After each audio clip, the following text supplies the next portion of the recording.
All right, I've been getting a lot of mail. Where's Miller? And I sent out a fleet to find him, and I have. I found him. But first, before he comes in, I got to do all this stuff. Ready? So, Miller has a podcast on Westwood One, and it's called the Dennis Miller Option. I guess you could opt out with giving, you see, Yes. All right, so now it's a no holds barred, uncensored take on current events, politics, pop culture, anything else that's on Miller's mind. Joining him on his no holds barred, uncensored podcast is A-list guests from across every spectrum, along with his guy Friday, Christian Blatt.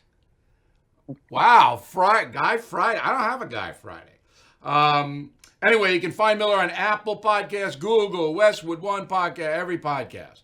If you want to see him live, he's going to be in Connecticut at Foxwoods on April 26th. Then the next day up in Medford, Massachusetts, outside of Boston on the 27th. And then in Austin, Texas on May 1st. So here he is, live from Santa Barbara, California, the podcast king, Dennis Miller. So you got a Guy Friday. I guess you've always wanted that Robinson Crusoe, correct?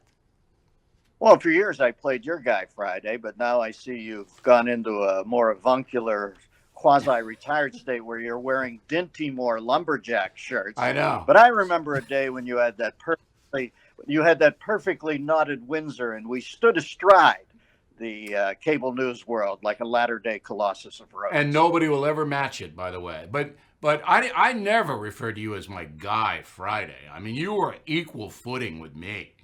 I mean, I gotta have a talk with this Christian Blatt guy. Okay, now I asked Miller. I said, the Green New Deal is sweeping the country. I'm sure it's big in Santa Barbara, California, but I want the Miller New Deal, not the Green New Deal. I want Alexandria Ocasio-Cortez to hear the Miller New Deal. Go. Well, first off, Bill, I would say they're obviously laying claim to FDR's lineage, right? And I was thinking, if FDR was alive today, after he'd put 120,000 Sino-Americans or Japanese Americans, sorry, into internment camps, plus you mix in the fact that they would call him a hack industrialist today, it's so funny to me that FDR would be considered at this point by people like AOC and Cory Booker and Kamala Harris to be some sort of hack moderate industrialist. The villagers in Frankenstein would be after him with torches too. So that's funny to me that they would use classic FDR terminology. Listen, I would only list one extra coda in the new Green Deal, and that would be that I would have to use some sort of meat thermometer to catch a little heat coming off Alexandria Ocasio-Cortez's head off her brain before I took anything she said seriously. Because right now, I think that is a flatline electroencephalograph. I think she parrots exactly what she thinks young people want to hear. I don't think she makes any sense. And listen, the way they do it, Bill, it's so funny to me. They use fancy jargon, but in some point they are advocating that we go into the agricultural community and moderate some of the CO2 discharges there.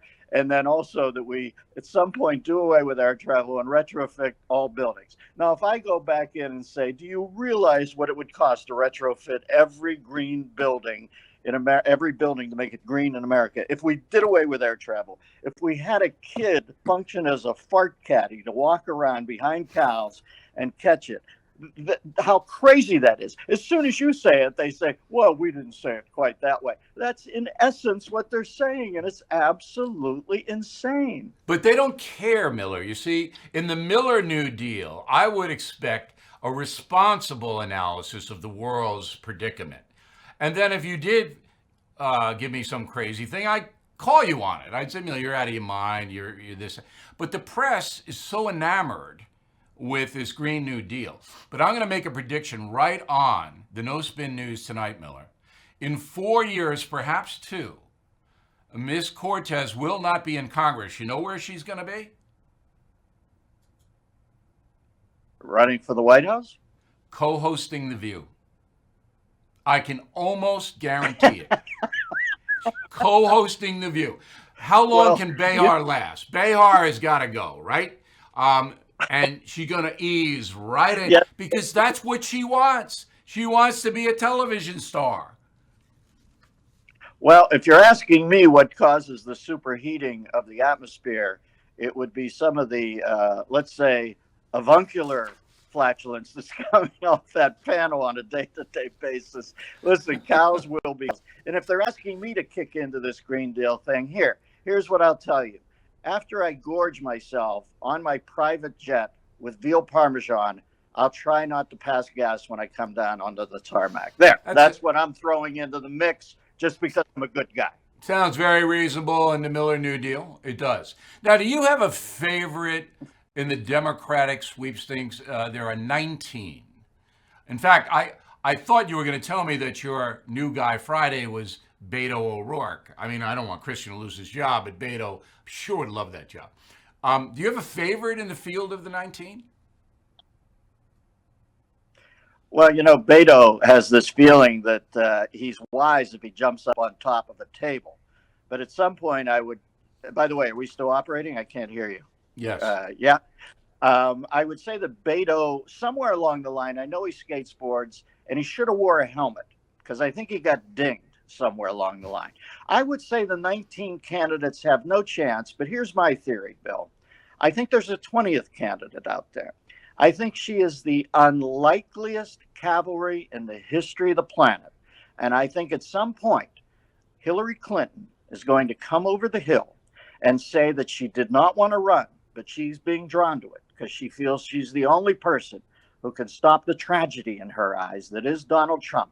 The people have begged her. Because I'm watching her now and she seems so quiet, I'm thinking, well, two things here. I don't think this Mueller report, and I think Barr's saying he's going to sniff around at the point of, when was this thing started? I think she's going to be quiet for a while. Then I also think at some point people are telling her, listen, the less they hear of you, the better they do. Once you get out there on the stump and start talking and you plod in those Volvo pantsuits and misorder at Del Taco with Uma and try to charge it to the Clinton Foundation, people don't like you. You should stay out of the way. This is a circular firing squad, as Barack Obama said. Let these 19 take each other out, and then you come in at the end saying that you've been summoned by the people against your will to save the republic. You have to do it. It's like Julius Caesar being called back from Gaul. He didn't want to come back, but he had to save Rome. But you know who I thought you were going to say? Not Hillary Clinton, because the Democratic Party really doesn't want her. I thought you were going to say Michelle Obama. I don't think she wants it. She'd be crazy. God, I just saw her speaking the other night. She's a big rock star now. She goes to foreign capitals. They act like the visitation is upon her. Listen, it's like Trump said. He makes me laugh so hard when he said to Joe, hey, Joe, welcome to the fray. It's almost like the moment you jump in, they're going to go back to Michelle Obama and say, listen, are you in legitimately now? And if she says yes, they're going to say, why didn't that $365,000 a year job exist the day before you took it and went away the day after it? You know what I mean? There's all that frabba-jabba. She'd have to be crazy to get. It's like Groucho's thing about I don't want to join any club that would allow me to member. Yeah, but I think Michelle Obama's pretty. She could blow away the field though, and turn it around fast. Now you reminded me of something. When Miller and I did our shows, which we may resurrect again, it just depends on if he can break away from his boy Friday. When you and I did the meet and greets. I'm running with this all day long, Miller. So you're going to be. I've never been sorrier. I've never been sorry to include anything in my intro. You gave me a cannon that I'm going to fire forever. So anyway, forever. Right. All of a sudden, you've turned him into Tony Curtis, and I'm Olivier in Spartacus getting a sponge bath. I know what you're doing here. I'm not implying anything. I just was a Robinson Crusoe. And now listen, when Miller and I did it was a big mistake. It was. When Miller and I did the meet and greets after the shows, Miller was Joe Biden. I don't ever, and tell the audience. I mean, you were the huggy guy. I didn't understand it at that point, Bill, but I can see once again you were ahead of your time. You had Bill Kunstler and Melvin Belli over your shoulder saying, "Don't hug this person. This could end up in court." Right. Yes, I was trying to be the vivacious greeter. I was like Joe Louis out in Vegas, for God's sakes. And now that I look back on it, pulling a woman in, even if she was 80 years old, and saying, "You look great today, baby," I very well, if you come to get me to do more shows in the future, you might have to visit me at Soledad, for God's sake. I know. I just want to. I was thinking about that the other night. But you were genuinely, and I have to say this, you were genuinely very nice to the crowd. It was a genuine thing. It wasn't phony. They loved you, and then they were like, with me, it was like, oh, one of those. But I was thinking about it. I said, Miller is Joe Biden. All right. We got 3 live appearances once again. The 26th of April in Foxwoods in Connecticut. Then he goes up to Medford, Mass. Next day, and then May 1st in Austin. And the Dennis Miller Option on Westwood One Podcast Network. Miller, good to see you. The audience loves you. We'll have you back as much as we can, okay?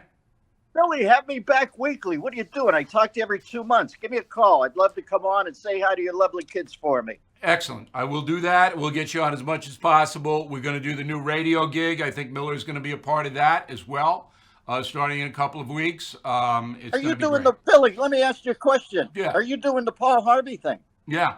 It starts the 29th of April. I've been longing for somebody to do that for an age. He was the best in the history of radio. So yeah, he was. So we're going to try to resurrect it with all humility. We're going to have Miller's thought of the day. Hopefully we'll get that up and running on the broadcast. It's called the O'Reilly Update. I get one a day. And I'm going to send it your way. One a week. All right, Miller. Thanks again. Have fun out there in California.